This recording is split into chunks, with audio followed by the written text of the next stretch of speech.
কে জান্নাতে যাবে কে জাহান্নামে যাবে আল্লাহ তাও স্পষ্ট করে বলেছেন, ইন্নাল আবরারা লাফি নাঈম ওয়া ইন্নাল ফুজ্জারা লাফি জাহিম। নেক আমল যারা করবে তারা জান্নাতের প্রতীক, যারা গুনাহ করবে তারা জাহান্নামের প্রতীক। জান্নাতটা কেমন আরামের ঘর আল্লাহ তাও বয়ান করেছেন, জান্নাতিন তাজরি মিন তাহতিহাল আনহার। এমন জান্নাত আল্লাহ দিবেন নেক আমলওয়ালাকে, যেই জান্নাতের শান্তি আর শান্তি, নিচে থাকবে মধুর নহর, দুধের নহর, পানির ঝর্ণা দ্বারা। এমন জান্নাত বাথরুম নাই, কোন যুবক যুবতী ছাড়া বুড়া থাকবে না, কোন কালো মানুষ জান্নাতে থাকবে না। ওখানে আরামে যা চাইবে তা পেয়ে যাবে, শান্তি আর শান্তি। কিন্তু যারা গুনাহগার হইয়া পরকালে রওনা দিবে তওবা না করে, আল্লাহর নবী বলেন, আল্লাহ কোরআনে বলেন তাদের জন্য জাহান্নাম কেমন ভয়ঙ্কর আল্লাহ তাও কোরআনে বয়ান করেছেন। ওয়াইলুল লিকুল্লি হুমাযাতিল লুমাযা আল্লাযী জামাআ মালান ওয়া আদ্দাদা ইয়াহসাবু আন্না মালাহু আখলাদা কাল্লা লা ইউনবাযান্না ফিল হুতামা ওয়া মা আদরাকা মাল হুতামা নারুল্লাহিল মুকাদা। আল্লাহ তাআলা কোরআনের মধ্যে স্পষ্ট বললেন, দুনিয়ার আগুন থেকে জাহান্নামের আগুন কেউ বলেন 3000 গুণ, কেউ 70 গুণ বেশি তাপ হবে। সূর্যটা বিজ্ঞানীরা বলে জমিন থেকে 9,30,00,000 মাইল উপরে সূর্য, পৃথিবীর থেকে 13 লক্ষ গুণ বড় সূর্য। যদিও কাঁচা মিথ্যা কথা, সূর্যটা কত বড় কেউ কাছেও যেতে পারে না, মাপ দেওয়া সম্ভব না। কিন্তু এরপরও যদি ধরে নেই সূর্য দিনের বেলা ছিল গরম, রাতে সূর্য নাই, তারপর এত কেন ঘাম আর গরম? আল্লাহ পাকের কথা, নবীর কথা, কিয়ামতের ময়দান হবে এই মাঠ, এই জমিনটা পুরা জমিন হবে কিয়ামতের মাঠ। আল্লাহ তাআলা সিরিয়ার জমিনে অথবা আরাফাতের ময়দানে বিচারালয় কায়েম করবে, এরকম স্টেজ থাকবে। আরাফার ময়দান, সিরিয়ার জমিন অথবা বিচারালয় কায়েম করবেন। ময়দান হবে কিয়ামতের মাঠ, সমতল থাকবে, সূর্যটা নিচে নেমে আসবে, মাথার উপরে যখন তাপ দিবে জমিনটা গরমে তামা হয়ে যাবে। এই মাটির জমিন থাকবে না, সূর্যের তাপে জমিনটা মাটি পুড়িয়া তামা হয়ে যাবে। অন্যদিকে জাহান্নামের আওয়াজ, অন্যদিকে আমার আল্লাহর রাগান্বিত আওয়াজ দিবেন, লিমানিল মুলকুল ইয়াউম লিল্লাহিল ওয়াহিদিল কাহ্হার। এরে নবীর উম্মতেরা, আপনার আমার নবী রহমতের নবী। আম্মা জান আয়েশা বলেন, ঘরের মধ্যে নবী গুনগুন করে কান্না করেন। আমি জিজ্ঞাসা করলাম, নবী আপনি কেন কান্না করেন? নবী বলেন, আয়েশা কিয়ামতের ময়দানে ভয়ঙ্কর অবস্থার কথা মনে পড়েছে। আমার উম্মতের উপায় কি হবে? এরে নবীর উম্মতের দল, আমার নবীর কোনো গুনাহ নাই, আছে? নবীজির কোনো গুনাহ নাই। সেই নবী হাসরের ময়দানের ভয়ঙ্কর অবস্থার কথা মনে করে যদি কান্না করতে পারেন, উম্মতের জন্য আপনার আমার কি পরিমাণ কান্না করা দরকার। এমন একজন নবী নাই কাঁদেন নাই, এমন একজন সাহাবী যান নাই যে কান্না করেন নাই। আবু বকর কান্না করেন নামাজে দাঁড়াইয়া, বলার টাইম আমার হাতে নাই। আবু বকর নামাজে কান্না করেন। নবী রাতের বেলা বের হইলেন, কে কান্না করে? নবীর পাশেই তো মসজিদ, হুজরার পাশে।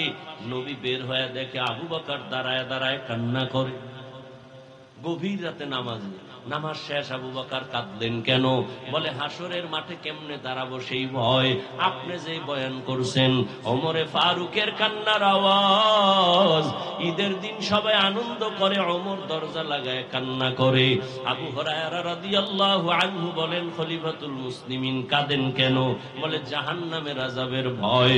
বলে আপনাদের 10 জনের নামে তো জান্নাতের টিকিট ওপেন করা আছে। ওমর বলে, আবু হুরায়রা, যেই আল্লাহ খুশি হইয়া জান্নাতের টিকিট দিয়েছেন, ওই আল্লাহ যদি কোনো কাজে বেজার হয় টিকিট আবার ক্যান্সেল করে দিতে পারেন। এই ভয়ে কান্না করি। ও আল্লাহর বান্দারা, সমস্ত উলিয়া উলিয়ারা কান্না করে করে কবরে গেলেন। গুনাহ নিয়ে যদি কবরে যাও, আমার নবীও কাঁদেন, সাহাবায়ে কেরাম কাঁদেন, তুমি কেন কাঁদো না? কান্না না আসাটা বরকত মনে করিও না, বরং আল্লাহ তোমার উপরে বেজার। কি বলি এটা বুঝার চেষ্টা করেন।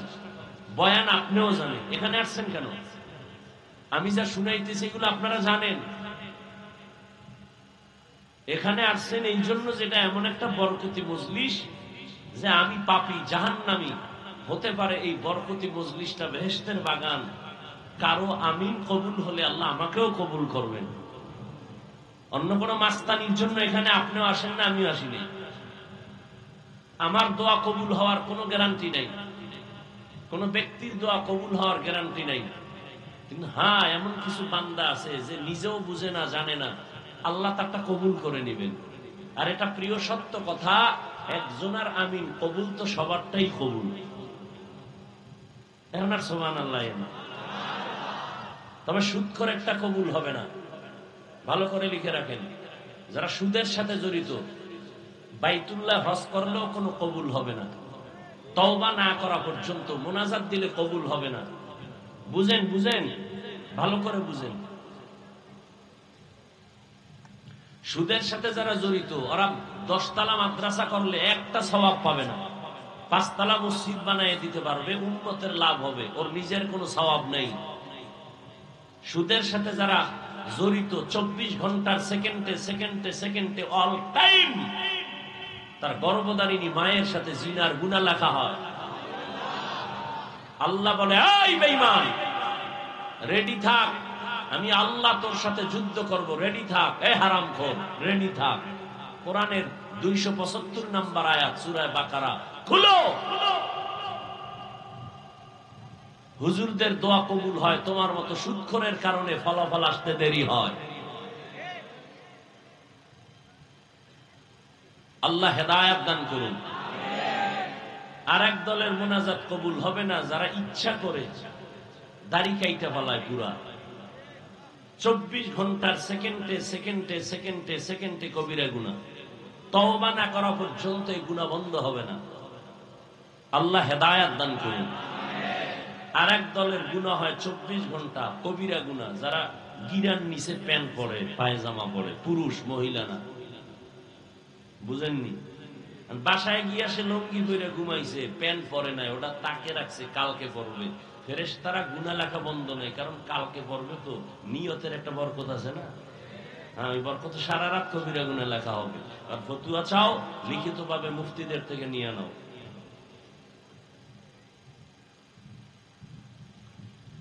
বলার দায়িত্ব আমার, মানবেন কিনা আপনার। অনুমতি লাগবে সুদখোরের, কথা হয় না। বয়ান করব আমি কোরআন হাদিস দিয়া, অনুমতি লাগবে বেনামাজির, অনুমতি লাগবে কোন মাস্তানের। জীবনে অনুমতি নিবেন না, একবারে কিয়ামত পর্যন্ত অনুমতি আল্লাহ দিয়ে দিয়েছেন। সুবহানাল্লাহ না? ওলামায়ে কেরাম কোরআন হাদিসের বয়ান করবেন, কারো কোনো অনুমতির দরকার নাই। ভুলেও অনুমতির জন্য কোথাও যাবেন না, কোথাও যাবেন না, খবরদার। ওলামায়ে কেরাম কথা বলবেন কোরআন হাদিস দিয়ে, বাক স্বাধীনতা নিয়ে স্বাধীনভাবে। কেউ আঙ্গুল তুলবে, তাকে চিরদিনের জন্য তওবা করায় দিবেন। আল্লাহ হেদায়েত দান করুন। ডাউলের পানি খাইছি আমি, রুটি খাইয়া কষ্ট করে কষ্ট করে কষ্ট করে আলেম হইলাম। কেমনে বয়ান করবো? শিখতে হবে সুদখোর থেকে, ঘুষখোর থেকে। সুদখোর ঘুষখোর নেতা খাতারা কেন বলে, হুজুর এমনে বয়ান করেন, এমনে কইরেন না। আল্লাহ হেদায়েত দান করুন। হ্যাঁ, এর কারণ কি জানেন? শিয়ালের হাতে মুরগি আমানত দিলে যা হয়, কি হয়? শিয়ালের হাতে মুরগি দিয়া যদি বলেন 3 দিন পরে ফেরত নিব, পাওয়া যাবে আমানত? শিয়ালের হাতে মুরগি আমানত দিলে যা হয়, একটা বেনামাজি সুদখোর সমাজের চরম চরিত্রহীনের কাছে ধর্মের চাবি দিলে তাই হয়। মসজিদে রাজনীতি নিষেধ, কিন্তু বাংলাদেশের সব থেকে বেশি রাজনীতি মসজিদ নিয়ে চলে।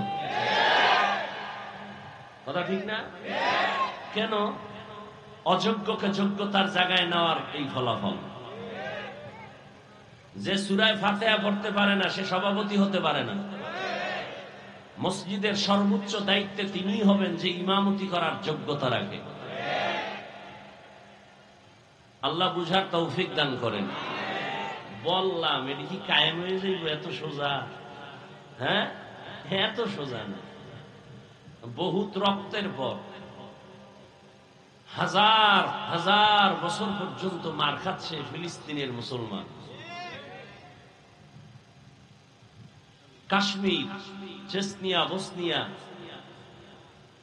আর আপনারা তো মায়ের কোলে আরামে আছেন, কোনো টেনশন নেই।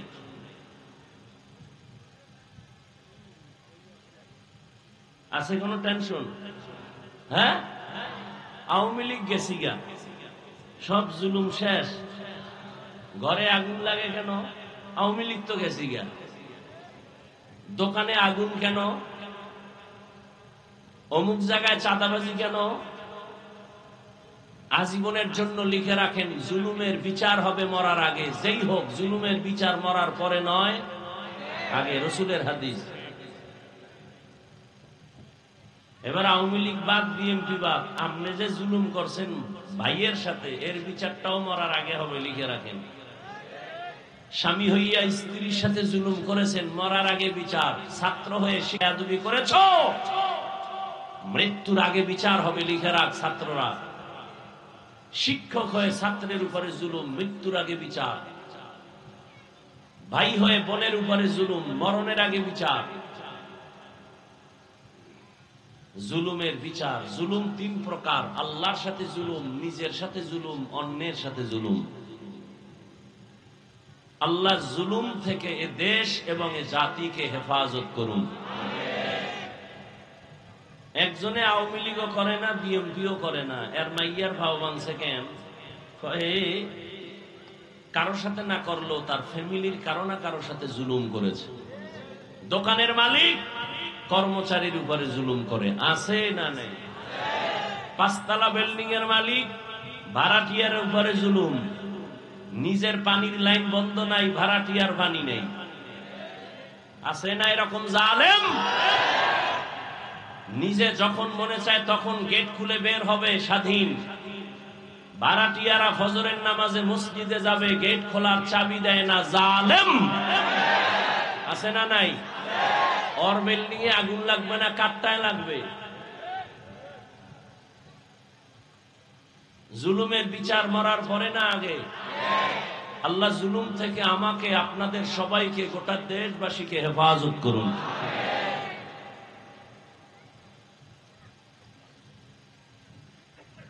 নবীজি বলেন, সব থেকে দামি ওই মানুষ, ওই ব্যক্তি যে কোরআন শিখে অন্যকে শিখায়। এই দামি একটা মজলিস আল্লাহ দয়া করে নিয়ে আসছেন, কেউ গায়ের জোরে আসতে পারি নাই। অনেকে আসতে চেয়েছিল, আসতে পারে নাই। আবার কেউ আসিয়াও এই বেহেশতের প্যান্ডেলে ঢুকতে পারে নাই, কপাল খারাপ। কোথায় তারা? দোকানে বসে বসে আড্ডা দেয়, গল্প করে, কবিরা গুনাহ করে। আরেক দল এখানে ঢুকার পরেও কলবটাকে উন্মুক্ত করে দ্বীনের জন্য পারে নাই রেডি করতে, মোবাইল নিয়ে পর্দা লাগাইছে। কপাল পোড়া, কপাল ভালো না। এত সুন্দর বরকতি মজলিসে মা বাবার জন্য একটু দোয়া করবে, দেশের জন্য দোয়া করবে, নিজের মুসিবতের জন্য দোয়া করবে। এই বরকতি দোয়ায়ও আসার পরেও যে শেষ পর্যন্ত দোয়াটা করে যেতে পারলো না, তার কপাল খারাপ। আর রহমানু আল্লামাল কুরআন খালাকাল ইনসান আল্লামাহুল বায়ান। রহমান হলেন তিনি, কোরআন শিখাইলেন যিনি, মানুষ সৃষ্টি করলেন যিনি। বাস এই তিন কথার জবাবটা দিয়া বিদায় নিল। প্রথম কথা হলো, আল্লাহ বললেন আমি এমন রহমান, কোরআন শিখাইছি পরে মানুষ বানাইছি। বাস্তবতা তার উল্টা। আল্লাহ আগে মানুষ সৃষ্টি করেছেন, পরে কোরআন শিখাইছেন। এটাই তো বাস্তব। নাকি আপনারা মায়ের গর্ভ থেকে শিখে আসছেন? তাহলে আল্লাহ কোরআন আগে শিখান নাই, আমরা আগে শিখি নাই, আগে দুনিয়াতে আসছি পরে কোরআন শিখছি। আল্লাহ বলেন উল্টা, আমি আগে কোরআন শিখাইছি পরে মানুষ বানাইছি। কি বানাইছি? মানুষ বানাইছি। আল্লাহ উল্টা বললেন কেন? ফিআলুল হাকিম লা ইয়াখলু আনিল হিকমাহ, হাকিমের কাজ কথা হিকমত থেকে খালি না, জ্ঞানীদের কথা কাজ জ্ঞান থেকে শূন্য না। রব বলেছেন এটাই সঠিক, আমার কাছে যদি উল্টা মনেও হয় এটা আমার বুঝার কমতি, দুর্বলতা, কারণ আমার মেমোরির জিবি কম। মেমোরির সাইজ কিন্তু সব এক, 1 জিবি 2 জিবি 4 জিবি 8 জিবি সব সাইজ। যুবকেরা বলো, ডিজাইন ভেতরের কারবার এক। বলো, তোমার একটা কুত্তার জন্য মায়া লাগে, আর একজনে বাইরে মেরে ফেলাইছে, তার মেমোরিতে কাজ করে নাই, তোমার মায়াটা ওর মেমোরিতে নাই। কারণ তোমার মেমোরিতে মানবতার কিছু গান ঢুকানো আছে, ওর মেমোরিতে পচা কিছু ঢুকানো আছে। কি যেই মেমোরিতে গান থাকবে ওটা ওপেন করলে কি বাজবে? তেলাওয়াত। হ্যাঁ, মেমোরির সমস্যা।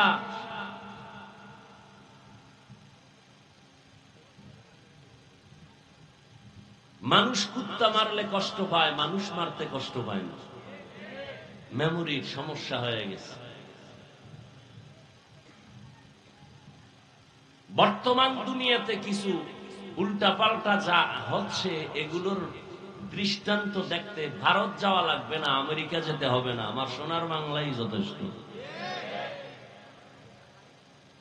আপন বাবা তার আপন মেয়েটাকে হোটেলের মধ্যে ঢুকায় বলে, আজকে রাতের জন্য তুমি আমার স্ত্রীর মতো। সোনার বাংলার ইতিহাস। মা তার বাচ্চাটাকে জবাই করে আর একজনের ভালোবাসা পাওয়ার জন্য, বাংলার ইতিহাস। স্ত্রী স্বামীকে হত্যা করে, স্বামী স্ত্রীকে হত্যা করে, বাংলার ইতিহাস। শান্তি আসবে কিভাবে? আমরা খাইয়া না খাইয়া আপনাদের পাও ধরে বয়ান করি, আমরা 5 জন, আর আপনারা হাজার হাজার মানুষ বয়ে বয়ে আমগো তামাশা দেখেন আর বাজে কথা বলেন আর গাঞ্জা খান। তো কেমনে হবে? মুসা নবীর কাছে কওমের লোকেরা বলে বৃষ্টি নাই, দোয়া করেন। মুসা নবী দোয়া শুরু করছে, কোন বৃষ্টির আভাও আসে না। ও আল্লাহ, তুমি নবীর দোয়া তো ফেরত দাও না। কয় অবশ্যই। ওহী নাজিল করে বললেন, তোমার কথা ঠিক আছে, কিন্তু তুমি যাদের নিয়ে হাত তুলছো এই জনগণের মধ্যে কিছু জিনাকার আছে, 40 বছর লাগাতার জিনা করেছে, ওকে যদি প্যান্ডেল থেকে উঠায় না দাও, দোয়া কবুল হবে না। মুসা নবী খুব রাগান্বিত, ধমক দিয়া বললেন, এই জিনাকার, প্যান্ডেল থেকে উঠ, না হয় আল্লাহর থেকে নাম ঠিকানার চেহারার ধরন ধইরা কান ধরে উঠায় দেব, তাড়াতাড়ি ওঠ। তোর কারণে এলাকার মানুষ কষ্ট পায়, বৃষ্টি হয় না, মোনাজাত কবুল হয় না, তুই এত বড় খারাপ পাপিষ্ট, ওঠ। জিনাকার তো প্যান্ডেলে আছে, আল্লাহ ওহী দিয়া দিছেন। জিনাকারের কলিজায় কম্পন শুরু হয়ে গেছে, যদি উঠি তাহলে সবাই জানবে আমি জিনাকার। যদি একা একা গোপনে চুপ করে মাথা নত করে কাঁদি, আশেপাশে কি বলবে এটা জিনাকার। না উঠতে পারি না কাঁদতে পারি, এবার কলবটাকে আল্লাহ দিয়ে ফিরাই দিছে, দিয়া কয়, আল্লাহ 40 বছর গুনাহ করছি, তুমি জানো, আমার মা বাপ কেউ জানে না, তুমি এতদিন পর্দা দিয়ে আমারে ঢাইকা রাখছো, আজকে ওপেন করবা না, আমি ওয়াদা জীবনে আর করব না, মাফ করে দাও। সাথে সাথে মেঘ ছেয়ে গেল, বৃষ্টি শুরু হয়ে গেল। মুসা নবী কয়, আল্লাহ জিনাকার তো উঠলো না, তুমি কি ওয়াদা খেলাফ করলা? বললা দিবা না, আবার দিলা কেন? জিনাকার তো উঠে নাই। আল্লাহ বলেন, যার কারণে বলছি দিব না, তার কারণেই বৃষ্টি দিয়েছি। বলে কারণ? কয় কারণ বুঝো না, আমি আল্লাহর এক নাম রহমান, তুমি জানো না আমি আল্লাহর এক নাম গফফার। আর রহমান, রহমান হলেন তিনি, আল্লামাল কোরআন, কোরআন শিখাইলেন যিনি, খালাকাল ইনসান, মানুষ সৃষ্টি করলেন যিনি, তিনি হলেন রহমান। মানুষ বানাইলেন, বাস্তবে আগে আল্লাহ মানুষ বানাইছেন, পরে আল্লাহ কোরআন শিক্ষার ব্যবস্থা করেছেন। কিন্তু বলতে গিয়ে আল্লাহ বলেন, আমি মানুষ আগে বানাই নাই, আমি আগে কোরআন শিক্ষা দান করেছি। আল্লাহ উল্টা বলার কারণ মুফাসসিরিনে কেরাম বলেন, এখানে মানুষ বলতে কোন দল এটা বুঝতে হবে। মানুষের জমিনে 3 প্রকার মানুষ আছে। কয় প্রকার? একদল মানুষ বংশগত মানুষ, আর একদল মানুষ হলো জন্মগত মানুষ, আর একদল মানুষ হলো গুণগত মানুষ। বংশগত মানুষ, যার বংশে জন্ম হয়, ওই বংশগত বাপ, বংশগত পিতা, তার সন্তান হলো বংশগত সন্তান। আমাদের বংশের পিতা আদম আলাইহিস সালাতু ওয়াস সালাম, তার বংশে আমরা সেই হিসাবে আমরা মানুষ। হিন্দুরাও মানুষ, বৌদ্ধরাও মানুষ, ইহুদিরাও মানুষ, খ্রিস্টানেরাও মানুষ। কারণ ধর্মের লাইনে কেউ হিন্দু, কেউ বৌদ্ধ, কেউ ইহুদি, কেউ খ্রিস্টান, কিন্তু বাবা একজন আদম। কি বাবা একজন না? এক বাবার সন্তান, এক মায়ের সন্তান। বংশগত মানুষ আল্লাহর কাছে সফলতা অর্জন করতে পারবে না। মানুষের বংশে জন্ম হলেই তার মুক্তি হবে না। যদি হয় তাহলে হিন্দুরাও মুক্তি পাবে, ইহুদিও পাবে। কয় না না, বাবার 5 সন্তান, ওই সন্তান বাবার দোয়া পায়। যেই সন্তান বাবার কথা মতো চলে, ঠিক না? যে কথা মতো চলবে না, ওই সন্তান বাবার কিছুই পাবে না। ইহুদিও আদম নবীর সন্তান, খ্রিস্টানও সন্তান, বৌদ্ধ হিন্দু আমরাও সন্তান। কিন্তু আদমের যেই হুকুম ছিল, আল্লাহর বিধান জমিনে পালন করবে মানুষ। যারা মানছে, এখনো মানে, তারা কামিয়াব হবে। যারা মানে না, তারা আল্লাহর জান্নাত পাবে না। বংশগত মানুষ হলেই নাজাত পাওয়া যাবে না। দ্বিতীয় মানুষ হলো জন্মগত মানুষ। আমার আব্বা জানের ঔরসে আমার জন্ম, আমি জন্মের মানুষ। আমার জন্মগত বাবা আদম নাকি আর একজন? বুঝেন নাই? আদম নবী জন্মগত বাবা না বংশগত বাবা? আরে বলেন না কেন? দুনিয়ার আউলা জাউলা বাবা চিনলেন, আসল বাবারে চিনেন না। না, একজনে লাল কাপড় ফেসায় বয়ে রয়েছে, হে আপনার বাবা। আছে না নাই? আসল বাপ চিনেন। আসল বাবা বংশগত একজন আদম। তিনি মানুষের বংশের প্রথম। আদম আলাইহিস সালাম জন্মগত বাবা। আপনার বাবা যিনি, তিনি জন্মগত পিতা, আপনি তার জন্মগত সন্তান।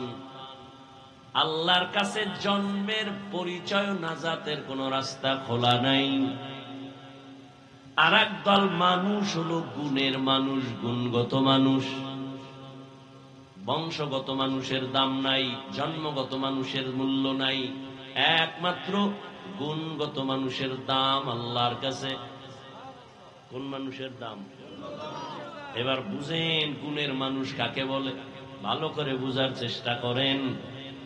যে কোনো জিনিস, যে কোনো বস্তু যেই কাজের জন্য সৃষ্টি করে বানায়, ওই কাজটা হলো ওই বস্তুটার মূল গুণ। মাইকওয়ালা মাইক বানাইছে কেন? আওয়াজ দেওয়ার জন্য নাকি না দেওয়ার জন্য? আওয়াজ দেওয়া মাইকের মূল কাজ, এটাই মাইকের বড় গুণ। ঘড়িওয়ালা ঘড়ি বানাইছে টাইম ঠিক মতো দেওয়ার জন্য, টাইম ঠিক মতো দেওয়া ঘড়ির গুণ। পাখা বানাইছে বাতাস দেওয়ার জন্য, বাতাস দেওয়া হলো পাখার গুণ। কথা ঠিক না? মাইক যদি আওয়াজ না দেয়, বলবে এটাকে লাথি মেরে ফেলে দাও, এটা গুণের মাইক না।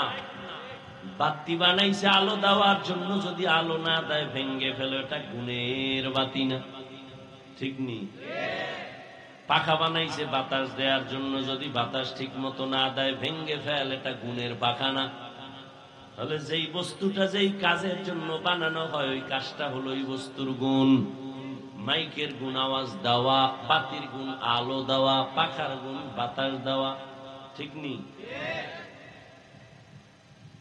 হ্যাঁ, এবার বুঝো মানুষ বানাইছেন কোন কাজের জন্য। মানুষ যেই কাজের জন্য বানাইছেন ওই কাজ হলো মানুষের আসল গুণ। আল্লাহ কোরআনের এক আয়াতে বলেন, মা খালাকতুল জিন্না ওয়াল ইনসা ইল্লা লিয়াবুদুন।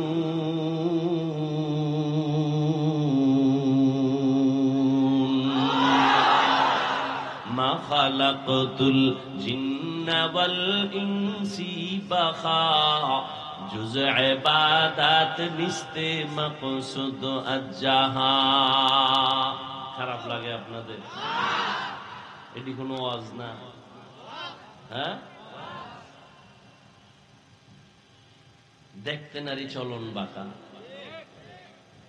নিজে নামাজ পড়ে না দোষ নাই, ইমাম সাহেবের ভাগরি নেই কেন এটা বড় দোষ। সব দোষ হুজুরদের। হ্যাঁ, সত্য কথা বললে কয় হুজুরের গরম গরম। হুজুর কি হালকা ঠান্ডা বয়ান করলে বলে ইমান দুর্বল, ঠিক নেই? মানে সব জায়গায় হুজুর গো দোষ, কিন্তু সব জায়গায় অবদান হুজুরদের বেশি।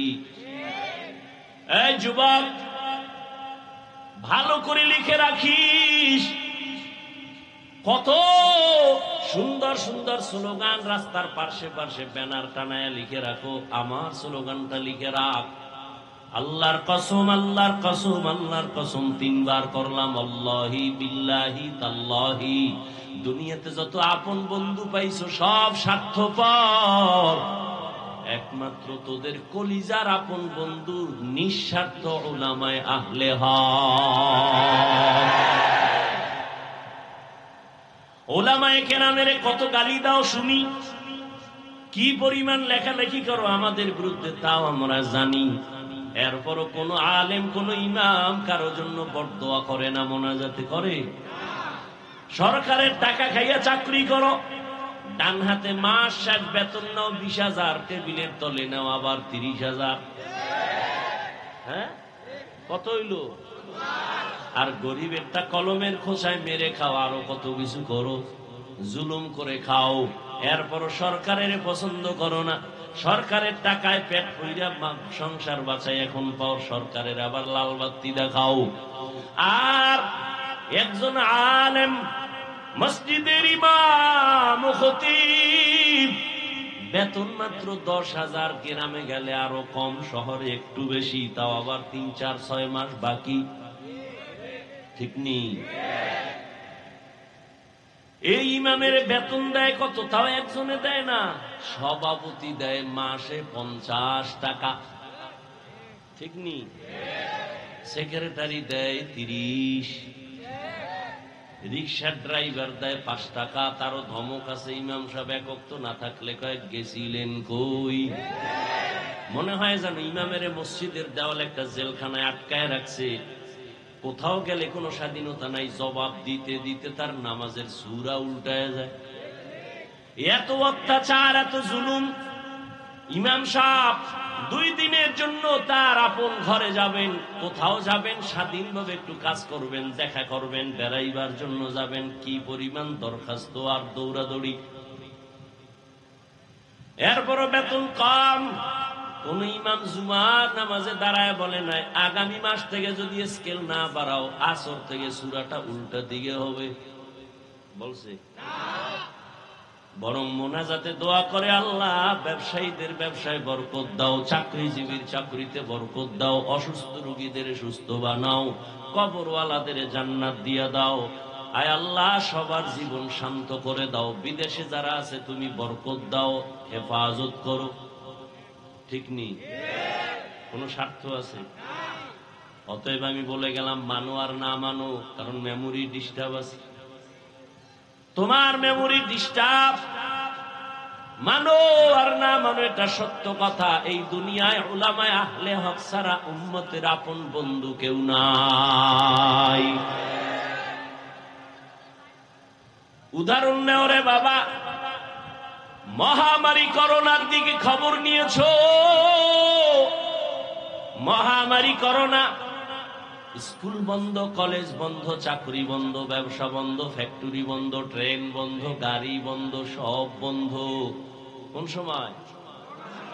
করোনার সময়। কিন্তু নজর করে দেখছনি মুসলমান, এ জমিনে আল্লাহর কোরআনের একটা মাদ্রাসাও বন্ধ হয় নাই। কত চাকরিজীবী চাকরি ছেড়ে দিল, ব্যবসায়ী ব্যবসা ছেড়ে দিল, কোনজন হুজুর চাকরি ছেড়ে দিছে না খায়া মারা গেছে। তুমি ট্রিপল মাস্ক লাগাইয়া হেফাজতে আসো, আবার মেডিসিন দিয়া বারবার হাত ধো। আমারও একজনে হুজুর ধুইবেননি। হাত ধোয়ার বয়ান তো মদিনার নবী করছেন, খানার আগে হাত ধো, খানার পরে হাত ধুইও। তুমি 13 বার ধুইলেও লাভ হবে না, আমরা একবার ধুইলেও সওয়াব হবে, কারণ আমরা রসুলের আদর্শ মতো হাত ধুই। এরে নবীরা আশেক, ওই মহামারী করোনায়, বাবায় করোনায় মরে গেল, সন্তানরা এলাকার গরিবদের টাকা দিয়ে কয় লাশটা টেনে ধরে রাস্তায় ফেলে দে। রাস্তায় বাবার লাশ পালায় জানালা দরওয়াজা আটকায় দিল। একবার ওই কুলাঙ্গার সন্তান নজর করে তাকায় নাই বাবার লাশটা কুত্তায় খাইলো নাকি জানাজা হলো। ইতিহাস ভুলে যাস না রে যুবক। রহমতের নবী ১৫০০ বছর আগে গর্ব করেছেন, বুড়ারা আমি মুহাম্মদের বিরোধিতা করেছে, যুবকেরা আমি মুহাম্মদের উপকার করেছে। ও যুবক, তুমি কি উপকার করছো মদিনার? দাড়ি রাখতে পারো নাই, যদি তুমি একজন দাড়িওয়ালাকে সাহস দিতি, এই যুবক আমি দাড়ি রাখতে পারি না, দরকার নবীর আদর্শ মতো, কিন্তু পারি না, দোয়া করিস, তুই রাখছো আলহামদুলিল্লাহ। কিন্তু কপালটা যদি তোর এমন হয়, নিজেও দাড়ি রাখো না, একজন যুবক বয়ান শুনে দাড়ি রাখার পরে কয় বিয়ে করছনি, কয় না এত তাড়াতাড়ি বুজুর্গ হয়ে গেলি। এরকম কপাল ভরা আছে না নাই? জীবনে ওয়াজ তো কম শুনছো না, কম জানো না। একটা ওয়াজ আজকে থেকে ওয়াদা করে নিয়ে, এক ওয়াজ জীবনে পারলে কারো নেক আমল করব, উপকার করব, না পারলে চুপ থাকবো, কখনো কারো ক্ষতি করব না। পারলে কারো প্রশংসা করব, না পারলে জবান আর আঙ্গুল ফেসবুক থেকে গুটায় রাখবো, কারো বদনাম ছড়াবো না। আর ওয়াজ লাগবে না, জান্নাত পেয়ে যাবি যদি ওয়াজটা মানতে পারো যে নেক আমল পারি আর না পারি, গুনাহ করব না, কারো উপকার করতে পারি আলহামদুলিল্লাহ, না পারলে কারো ক্ষতি, কারো প্রশংসা পারলে করব, না পারলে কারো বদনাম করব না। আর ওয়াজ লাগবে না। এরে আল্লাহর গোলাম, মহামারী করোনায় শত শত লাশ এ দেশের টুপিওয়ালা উলামায়ে কেরাম কাঁধের মধ্যে নিয়ে গোসল করায়া, কাফন পরায়া, জানাজা পড়ালেন, দাফন করলেন। সন্তানের বাবা মারা গেছে, করোনায় কাছে যায় না, আর উলামায়ে কেরাম এই লাশগুলো কাঁধে নিয়ে কবরে রাখছেন, জানাজা গোসল সব। একজন টুপিওয়ালা হুজুরেও করোনায় মরে নাই। এখনো অনেকে মাস্ক পরে মরার ভয়। কি আল্লাহ নিয়ে গেলে রাখতে পারবে? অনেকে বলে না অমুক দল ক্ষমতায় আসলে আমগো মরণ, তাহলে কি করবি? আর এক দল আসলে আমগো বাঁচন। বাঁচানের মালিক, মারার মালিক দল, নেতা নেত্রী কে?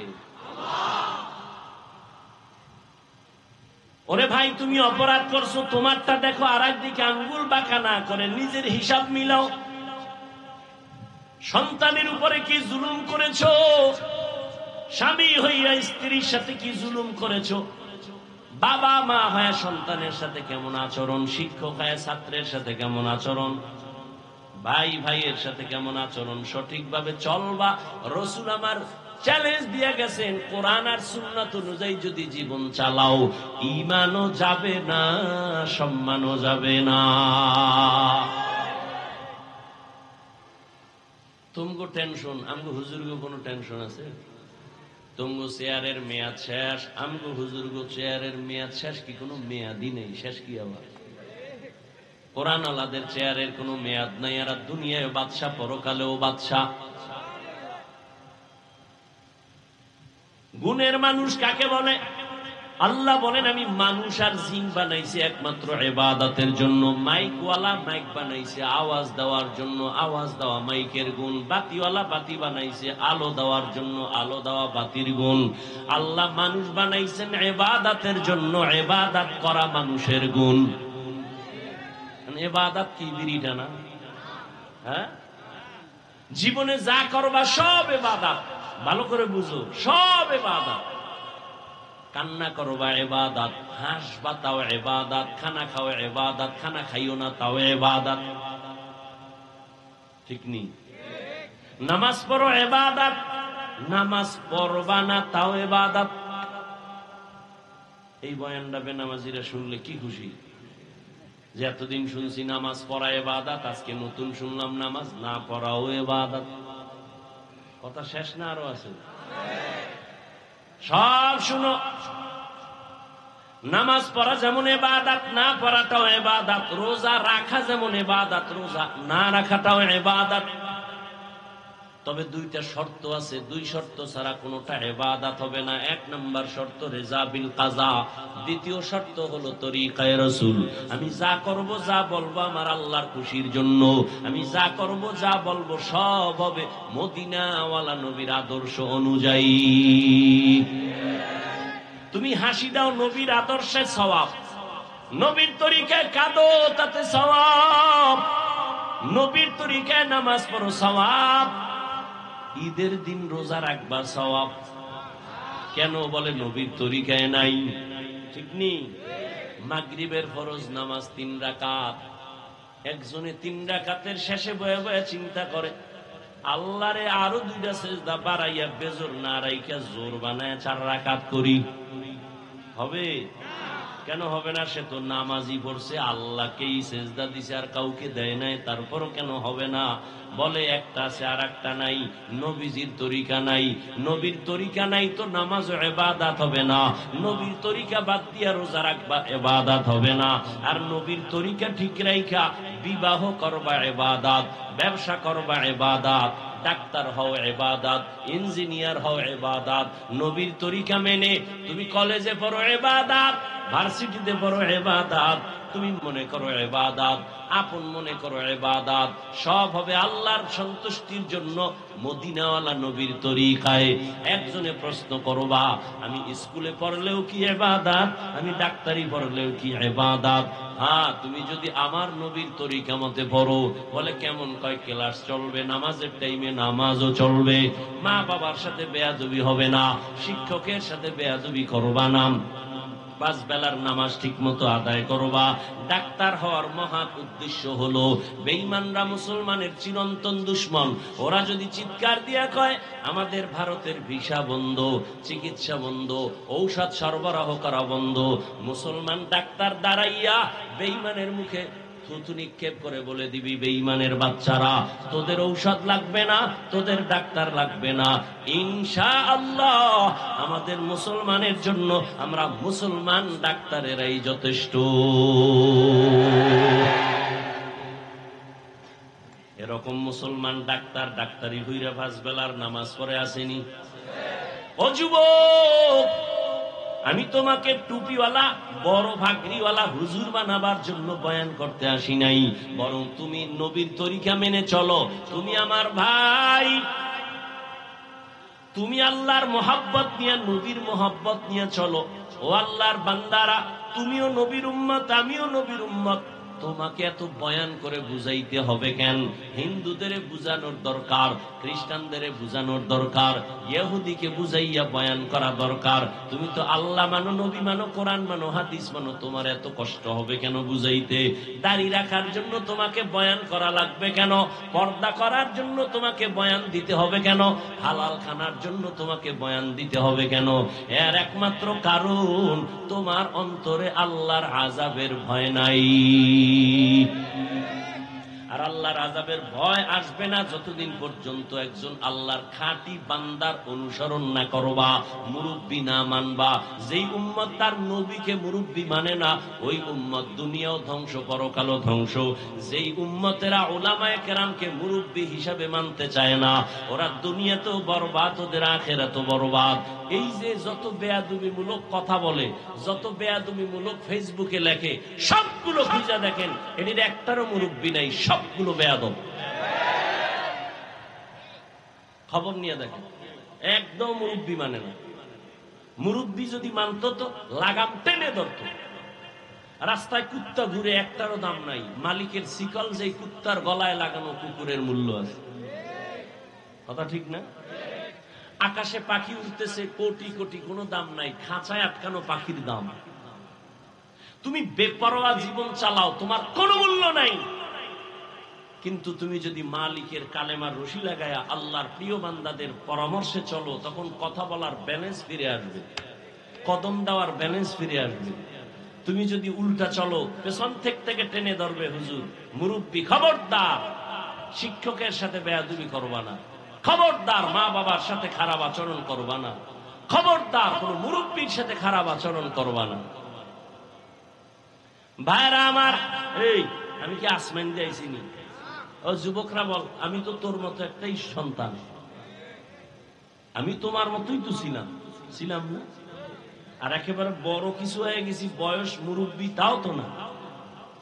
কি এই গরমের ভেতরে টুপি মাথায় রাখা কত কঠিন, তোমার থেকে মোটেও কম বুঝি না। দাড়ি রাখলে যৌবনের ভাব চলে যায়, কম বুঝি না। লম্বা জামাটা পরার কারণে শরীরটা গরম লাগে, কম বুঝি না। আমি যদি চিন্তা করিয়া তোমার মতো প্যান্ট শার্ট টাই লাগায়া দাড়ি কাইটা রাস্তায় মাস্তানি ভাব নিয়ে চলতাম, কেউ আমাকে বাধা দিত না। বরং এই টুপির কারণে কত মানুষ বাজে কথা কয়। যার টুপি নাই এরে কয় না আমি পাস করলি দিছি, আমারে কয়। যার টুপি নাই এরে কয় না। যার দাড়ি নাই তারে কিছু বলে না, যার দাড়ি আছে তাদেরকে দাড়িওয়ালা বলে, কত পাগল পাগল কথা বলে। এই জামা দেখে কত বাজে কথা বলে। হুজুরেরা জামার কাপড়ের দাম বাড়ায় দিছে বেশি। আরো কত কথা জীবনে শুনলাম। মাদ্রাসায় পড়ছি, কওমি মাদ্রাসায়। যে কওমির অবদান অস্বীকার করবে, পৃথিবীর নিকৃষ্ট তাজা মুনাফিক। রাজনীতির ময়দানে কওমিদের অবদান সর্বোচ্চ। খেলাফতের লাইনে, সিয়াসাতের লাইনে, তাসকিয়ায়ে নফসের লাইনে, তরিকাতের লাইনে দেওবন্দীদের সর্বোচ্চ অবদান। বাতিলের বিরুদ্ধে যত আন্দোলন, সেখানেও কওমিদের বড় অবদান। যারা অস্বীকার করবে তারা বর্তমান দুনিয়াতে নিকৃষ্ট তাজা মুনাফিক। এর যুবক, কিন্তু বাংলাদেশটারও গুছাই আনতে 1 ঘন্টার বেশি লাগে না। লাগে যেমন আমার ছাত্র জনতা এক হয়ে গেল, মুরব্বীদের পরামর্শে চলছে, তো সফলতা চলে আসছে। কথা কয় না? মুরব্বী সারা চলছে ওরা?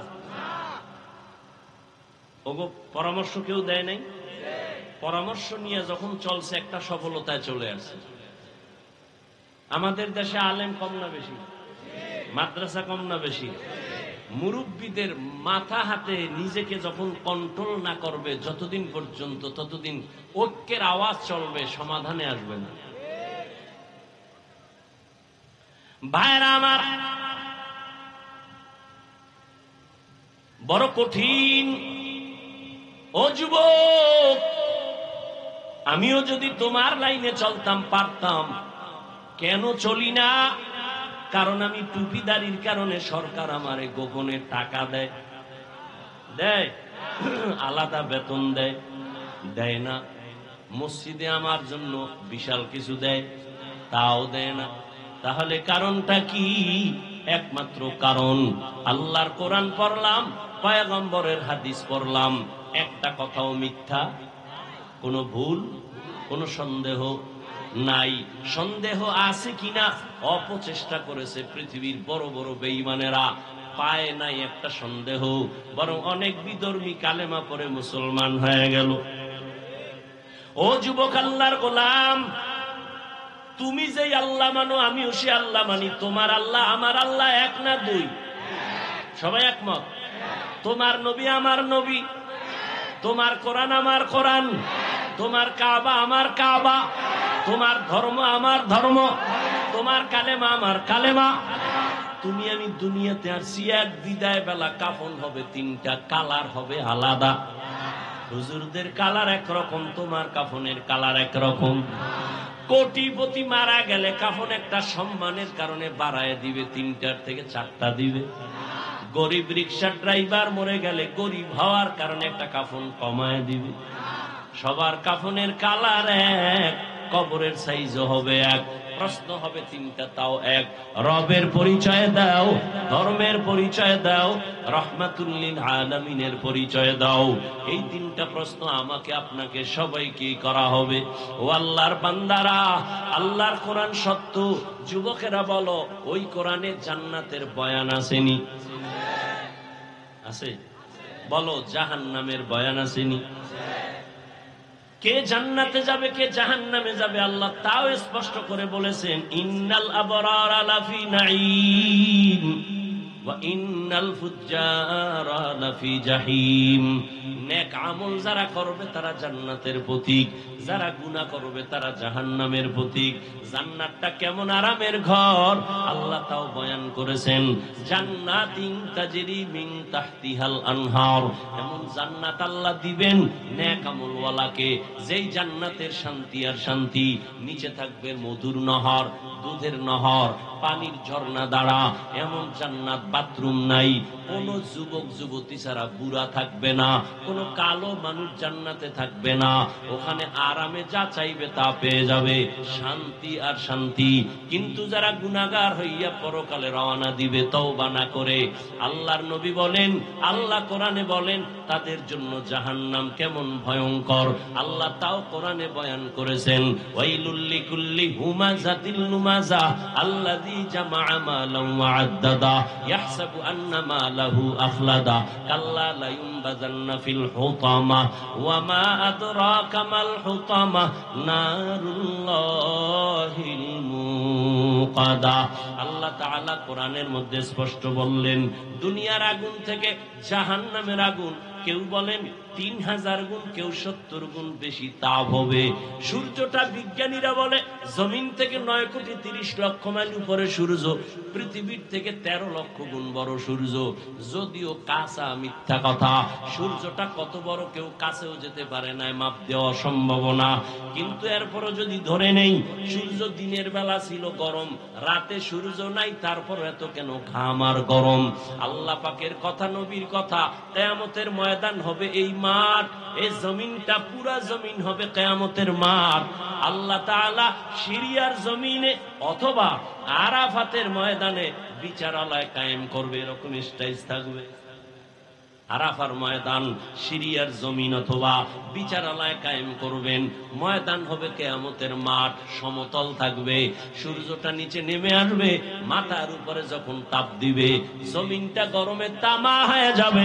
এই মাটির জমিন থাকবে না, সূর্যের তাপে জমিনটা মাটি পুড়িয়া তামা হয়ে যাবে। অন্যদিকে জাহান্নামের আওয়াজ, অন্যদিকে আমার আল্লাহর রাগান্বিত আওয়াজ দিবেন, লিমানিল মুলকুল ইয়াউম লিল্লাহিল ওয়াহিদিল কাহ্হার। এরে নবীর উম্মতেরা, আপনার আমার নবী রহমতের নবী। আম্মা জান আয়েশা বলেন, ঘরের মধ্যে নবী গুনগুন করে কান্না করেন। আমি জিজ্ঞাসা করলাম, নবী আপনি কেন কান্না করেন? নবী বলেন, আয়েশা, কিয়ামতের ময়দানে ভয়ঙ্কর অবস্থার কথা মনে পড়েছে। আমার উম্মতের উপায় কি হবে? এরে নবীর উম্মতের দল, আমার নবীর কোনো গুনাহ নাই, আছে? নবীজির কোনো গুনাহ নাই। সেই নবী হাসরের ময়দানের ভয়ঙ্কর অবস্থার কথা মনে করে যদি কান্না করতে পারেন, উম্মতের জন্য আপনার আমার কি পরিমাণ কান্না করা দরকার। এমন একজন নবী নাই কাঁদেন নাই, এমন একজন সাহাবী যান নাই যে কান্না করেন নাই। আবু বকর কান্না করেন নামাজে দাঁড়াইয়া, বলার টাইম আমার হাতে নাই। আবু বকর নামাজে কান্না করেন। নবী রাতের বেলা বের হইলেন, কে কান্না করে? নবীর পাশেই তো মসজিদ, হুজরার পাশে। নবী বের হয়ে দেখে আবু বকর দাঁড়ায় দাঁড়ায় কান্না করে। গভীর রাতে নামাজে, নামাজ শেষ, আবু বকর কাঁদলেন কেন? বলে হাসরের মাঠে কেমনে দাঁড়াবো সেই ভয়। আপনি যে বয়ান করছেন, ওমরে ফারুকের কান্নার আওয়াজ। ঈদের দিন সবাই আনন্দ করে, ওমর দরজা লাগায় কান্না করে। আবু হুরায়রা রাদিয়াল্লাহু আনহু বলেন, খলিফাতুল মুসলিমিন কাঁদেন কেন? বলে জাহান্নামের আযাবের ভয়। বলে আপনাদের 10 জনের নামে তো জান্নাতের টিকিট ওপেন করা আছে।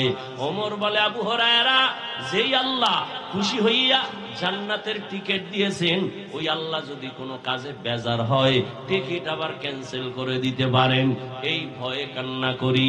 ও আল্লাহর বান্দারা, সমস্ত উলিয়া উলিয়ারা কান্না করে করে কবরে গেলেন। গুনাহ নিয়ে যদি কবরে যাও, আমার নবীও কাঁদেন, সাহাবায়ে কেরাম কাঁদেন, তুমি কেন কাঁদো না? কান্না না আসাটা বরকত মনে করিও না, বরং আল্লাহ তোমার উপরে বেজার। এই কারণে তোমার মোনাজাতে কান্না আসে না। গুনাহ করার কারণে তোমার দিলটা পাথর হয়ে গেল। দুনিয়াতে বাড়ি গাড়ি টাকা পয়সা ক্ষমতা সব পেয়েছো, কিন্তু মরার পরে কিছু অর্জন করা দরকার, কিছু করছনি। মরিয়া গেলে মানুষ দোয়া করবে এমন কোন আমল আসেনি, এমন কোন গুণ তুমি অর্জন করছো কিনা? স্কুলে পড়িয়াও তো সম্ভব, কলেজে পড়িয়াও সম্ভব। তুমি যদি ডাক্তার হইয়া মানুষের সাথে ভালো আচরণ করো, মা বাবার দোয়া নিয়ে চলো, আলেমদের দোয়া নিয়ে চলো, সময় মতো 5 বেলার নামাজ পড়ো, এটাই তোমার মরার পরে দোয়ার কারণ হবে। সবাই দোয়া করবে, মা বাবা দোয়া করবে, সন্তানের ব্যবহারে মুগ্ধ, সন্তান বড় আদর্শওয়ালা, চরিত্র বড় ভালো ছিল, খারাপ না। ও যুবক বাবা, আজকে তুমি মোবাইলটা হাতে নিয়ে সারা রাত কবিরা গুনাহ করে করে কাটাইলা, তোমার চরিত্র শেষ, ব্যবহারও নাই, মা বাবাও কষ্ট পায়, তোমার ব্যবহারে আলেমরাও কষ্ট পায়, মুরব্বীরাও কষ্ট পায়। এমন জীবনটা নিয়ে তোমার বেঁচে থাকার সার্থকতা নাই।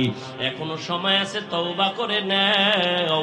জীবনে শয়তানের ধোঁকায় পড়ে কত গুনাহ করছো, এখনো যদি তওবা করতে পারো, মনে মনে আল্লাহকে ডাকো আর বলো, হে মালিক, মুসা নবীর মজলিসে ওই জিনাকারের মতো যদি আল্লাহরে ডাক দিয়া তওবা করো, আল্লাহ জীবনে তো গুনাহ কম করি নাই, জীবনে নামাজ কম সারি নাই, বেপরদায় কম চলি নাই, অথচ আমি কেন পারি না?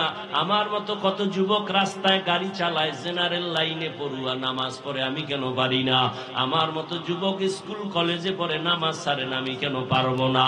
আজকে থেকে তওবা করে নাও, মনে মনে আমার আল্লাহকে বলো, আল্লাহ আজকে থেকে নামাজ ছাড়বো না, বেপরদায় চলবো না, মা বাবারে কষ্ট দিব না, নবীর তরিকা মেনে চলবো, নবীর মোহাব্বত নিয়া, উলামায়ে কেরামের পরামর্শ নিয়ে চলবো। আল্লাহ পাকের কাছে যদি তওবার খাঁটি নিয়ত হয়, মুনাফিকি না থাকে, খাঁটি তওবার নিয়তে দুটো হাত আমার আল্লাহকে দেখায় দাও। আয় আল্লাহ, হাতগুলো কবুল করে নেন, তওবা কবুল করে নেন, তওবার উপরে মজবুত হইয়া চলার মতো তৌফিক দান করেন। আলহামদুলিল্লাহি রাব্বিল আলামিন।